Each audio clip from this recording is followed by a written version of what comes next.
প্রথম আলো সুধী সমাবেশ ২০২৫।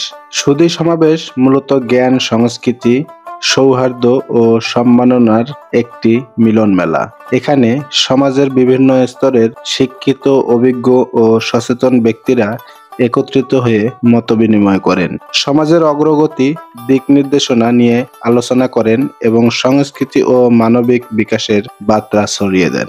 একটি সুধী সমাবেশ শুধু উপস্থিতির জায়গা নয়, এটি চিন্তার বিনিময়, মূল্যবোধের চর্চা এবং নতুন প্রজন্মকে দিক নির্দেশনা দেওয়ার একটি গুরুত্বপূর্ণ ক্ষেত্র। এ ধরনের সমাবেশে বক্তারা সমাজ সচেতনতা, শিক্ষা, উন্নয়ন, নৈতিকতা, সাহিত্য, সংস্কৃতি বা যে কোনো সাম্প্রতিক বিষয়ে গঠনমূলক আলাপ করেন। সুধী সমাবেশের মূল উদ্দেশ্য সমাজের সচেতনতা বৃদ্ধি, সংস্কৃতি ও আলোচনার পরিবেশ তৈরি, নতুন ধারণা ও নেতৃত্বকে এগিয়ে আনা, পরস্পরের অভিজ্ঞতা ভাগাভাগি করা। সার্বিকভাবে একটি সুধী সমাবেশ সমাজকে এগিয়ে নেওয়ার পথে আলো জ্বালায়।